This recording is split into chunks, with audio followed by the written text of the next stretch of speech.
Good afternoon, ladies and gentlemen. This is Guldukat, and here we have Dev Diary 8 Supplemental.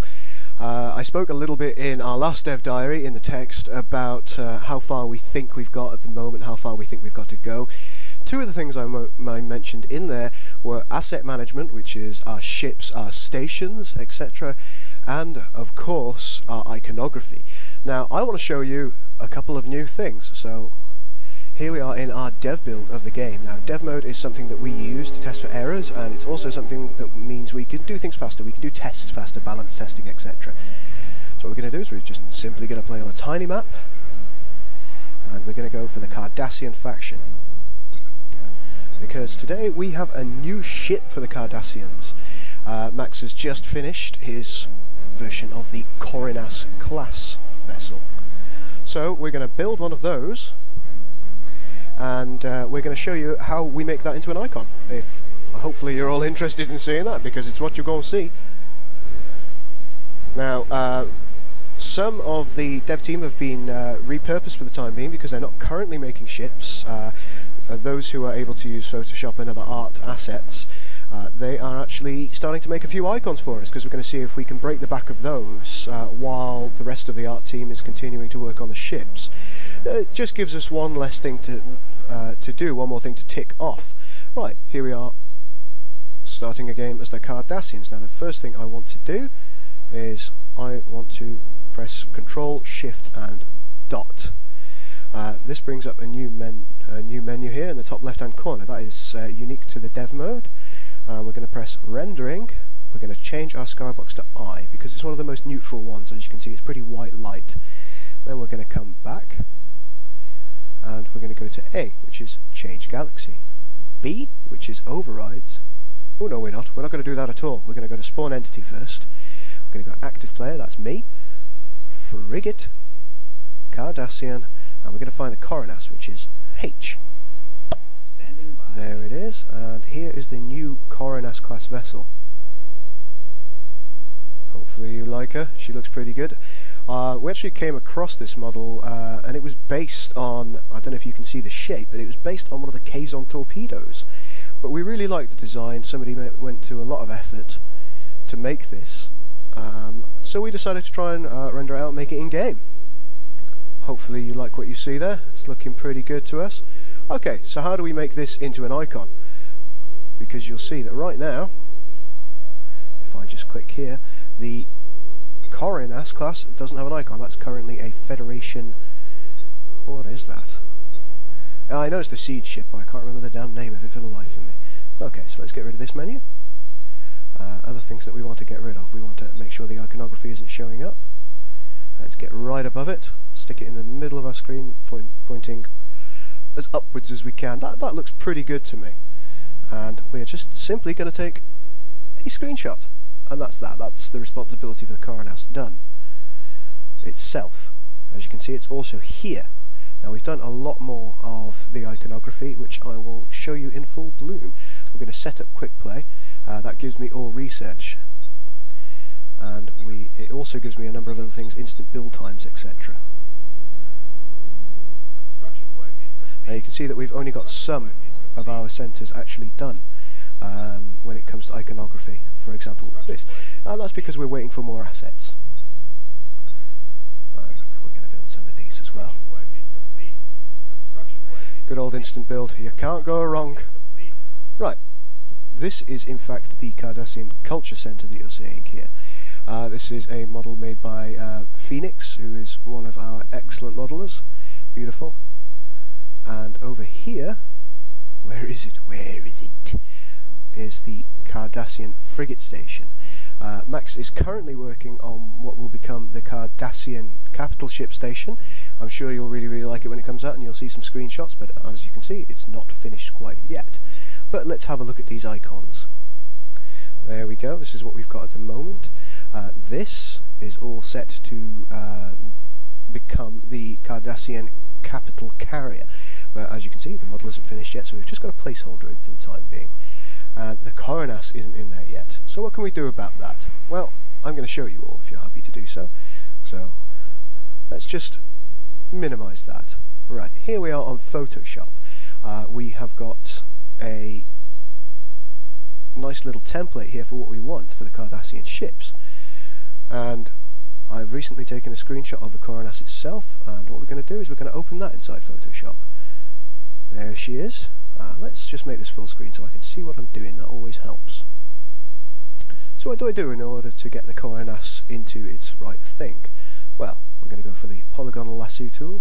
This is going to take me a minute or two, ladies and gentlemen, because I am not actually very steady when it comes to Photoshop. Now what you've got to do is you've got to cut your ship out. Okay, so bear with me. We don't have to be very careful at this because the icons are very small. It's not absolutely critical that we get every curve and every shape correct. We just got to cut it out loosely and hope for the best. At least that's what I've been doing, and it seems to be working. Oh no, I've made an error. Oh, it's all gone wrong. Let's start again. Now that is what happens when you accidentally double click, which is always foolish.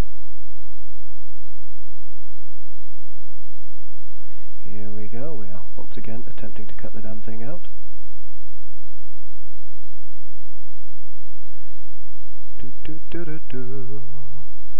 Cutting the Coronas glass out. We're cutting it out real good. Again, as I say, don't need to be ridiculously careful. As long as I get the overall shape of it, that is what matters. Max is going to do his nut when he sees how not careful I've been, but he'll cope. He's a good lad.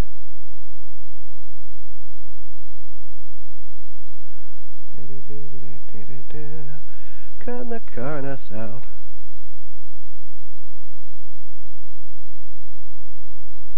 Now I'm not sure if this is the newest edition of Photoshop that I have here. It's CS6 Master Suite that I have, and I got this some time ago. It's probably about a year and a half, 2 years old now. It isn't something I've used extensively since I got it actually, but I'm just starting to. As I'm sure you're all aware, I'm actually a member of the coding team. Right, okay, there we have it. We have a nice little circle around it. We're going to do Control-C to copy, and once we've done that, we are going to... oh, we need another thing. We need a button frame. Let's move that to the left. Here it is. Here's our button frame, and we're going to delete these layers because these are some of the previous ships I've done, and we're going to paste it in, and it starts itself as a new layer. Let's just get this maximized again. Okay, now we're going to do Control-T, and that shows us the extent of the entire ship, and we're going to reduce it down in size so it roughly fits inside this button frame. Now don't be concerned about how small it seems right now, because it will seem a lot bigger. We want it roughly in the middle. 1, 2, 3, 4, 5. 1, 2, 3, 4, 5. Okay, that's absolutely perfectly in the middle, so press enter again, and there we have our keyframe. Magnificent. Move back to this, make sure we're on the disabled icon, and we have a nice little we have an action here that's been set up for us. We can now delete this, and once we are on layer 1, we have our ship icons template. We just click go on the action, and there we go, our ship has appeared. Now if we're not happy with exactly where our ship is lying, we get a hold of all these, make sure we are on the movement button, and we can just move it up a couple of tabs. How does that look to everybody? That's looking pretty good to me. Going to move these all to the right one so they actually match up with the disabled one, and there we go. This is our action. So let's save this. We're going to go to save as. We're going to put it in completed icons, which is on my desktop. It needs to be saved as a targa file, so it's going to be under BB. See, these are all the ones that I've already done, and it's called the Coronas class. There we go, our new icon is saved. We want to save it in 32 bits per pixel. Much, much better that way. Okay, so, right, let's just get out of game. Now, how do I actually get this in game? I'm sure you don't want to know, but I'm going to show you anyway. Let's open the completed icons folder and find it. BB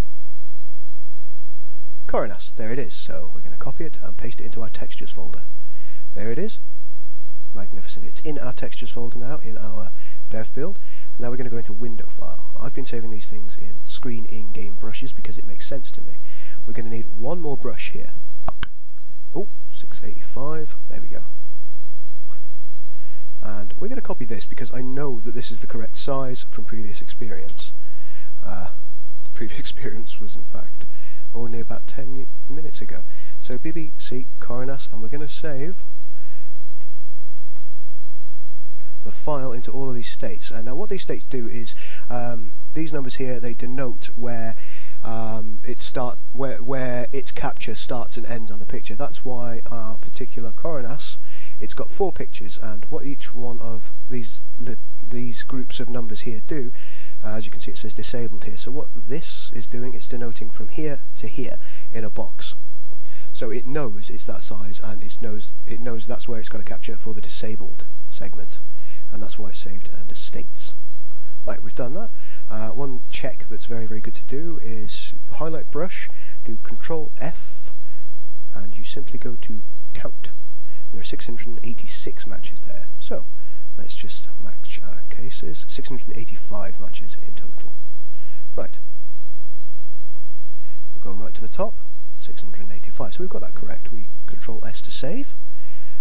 Okay, the game will now recognize it for what it is.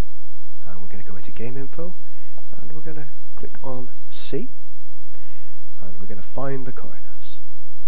Now this is easier said than done. I can never find anything. Oh, I've gone too far. I've almost certainly gone too far. Ah, no, I haven't gone too far. That's the joy of it all. Because we're still in C buffs. Oh, good lord, there's so much stuff. Let's keep going. Let's keep going. C Siege Coronas. Now what the Coronas can currently do is it is a frigate, but it is better against larger vessels. This may change in time. Now once again we need this BB code because that's what we've saved the file as, and in order to get that in game we need to find a particular thing which I'm never going to be able to find now. Ah, here we go, HUD icon, it says BB Fed Norway. So we simply highlight it and change it to the Coronas. That's done, but it also has a piece of research, so we're going to change that right now, and it's probably going to be under Ship Access Coronas. There it is. Open this up. The research always has its HUD icons in the top, and we're going to change both the HUD icon and the small HUD icon to Coronas. That, ladies and gentlemen, is done. We now have that ready, and we're going to go into game and just ensure that it's worked. Hopefully you like what you see so far. Now we're working pretty hard on these icons. We're pushing these ships out. Phoenix, as mentioned. Oh good lord, that is a new intro that I made as a joke, and it's horrifying, and it just hurt my ears very badly. Hopefully it didn't hurt your ears too bad. I entirely forgot about that. Oh dear. Right, so I can stay as random, and the race we're going to play is the Cardassians. Let's go into game and see that that's worked. Now right now our build is, it's not binned yet, which means it's not transferring information as efficiently as possible, so there is actually a slowdown on load up time. When it's binned, you'll see that, say I just open any of these, they are currently in rich text format, so we can see what's going on with them, and this is how we change them in this format, and we then bin them because it's a more efficient way of transferring everything. Okay. See our nice little Cardassian man here. He's looking sternly off into the distance. What does he see, perchance? Kanar? Let's hope so. We like Kanar. Okay, we are now in game. So the first thing that we're going to want to do is we're going to want to check. And there is the Coronas' icon. And let's also check our research. Once again, here is the Coronas. It's easily recognisable. And I'm quite happy with the overall effect that we've got. We've only got one more to do in this tree, but there are several other things that we're missing. I still need to do our culture station, for example, and various other things. But we are getting there. Things are moving, and we've also got a bunch of Dominion ships here. Again, the carrier's not quite finished, but these pieces of research themselves are done. As you can see there, that's fairly obviously the Gortan, which is the Breen ship. Manticore class, that's the Dominion ship, and yeah, fairly obvious. It's all working nicely. that all seems to be good. Now, in addition to that, Killer BC, or Connor, if you like, he has been working on the Borg icons over the last day or two. So let's have a look and see what we've got. This here, this is something that would show us any errors in game, but these are in fact not errors. This shows me that the grid point is not valid. Now that's AI only research. The human players can't see that particular piece of research because it's out of bounds, and it's warning me that it's out of bounds. So what's been done with the Borg research? What I'm going to do is I am straight away going to give the Borg research, which is a terrifying prospect, I'm sure. And we're going to build several assimilation nodes. Station construction complete. Station construction complete. Station Like, we've got 8 of those now. So, as you can see, we've got some new iconography here that denotes it. We have frigates, cruisers and capital ships. They're fairly obvious ships, they're all cannon ships that we know. And we have our detector here, our interceptor, dodecahedron, obelisk. This is the only icon not done in this section, which is the planetary assimilator. That's actually being worked on as we speak. Into our cruisers, we have the pyramid, sphere, the assimilator, the adapter, the wedge, which is a recent addition for them. There is actually going to be probably another one in the cruiser section once we get around to it, which is going to be a kind of a steam runner equivalent. It's going to be the lighter version of the wedge. And the Unicomplex constructor, which is also being worked on as we speak. Capital vessels, I hear you ask. We have the assimilation cube, the tactical cube, the diamond, the trapezoid, and the tactical sphere. The tactical sphere is again a new addition. That is something that was designed to come in between the trapezoid and the diamond, because we felt like there was a bit of a lack. There was kind of like the gap between early game, which is not a very good ship, the trapezoid, and the cube in particular, but the diamond, yes. There was something just lacking in capital ship variety for the Borg. So, let's go into our research trees and see what we have. Now, I'm sure you'll all agree that that is looking much, much better than the 1.0 release. Hopefully you like what you see here. Now, as you'll see, when we highlight them, they're going to change a different colour on the outside. And again, once we press on them, they get brighter. All very exciting stuff. These are yet to be done and are being worked on, as are our planetary unlocks. But I think we're definitely getting there. Diplomacy is irrelevant. Okay, I hope you like what you've seen. This is kind of the first time I've shown any of our work in development. If you want to see more of it, if you want to see us actually doing things as we go along, a little bit more like this, then you let me know. Because we serve the collective. And I will try and make some more videos of the development in process. Maybe I'll be able to get a hold of Max and see if he wants to show us his development of a model in real time, in situ. Perhaps he'll be willing to do that, and I'll see if I can get hold of members of the other team. And, well, you let me know what we'd like. Thank you very much, ladies and gentlemen. I hope you enjoyed this Dev Diary. Goodbye.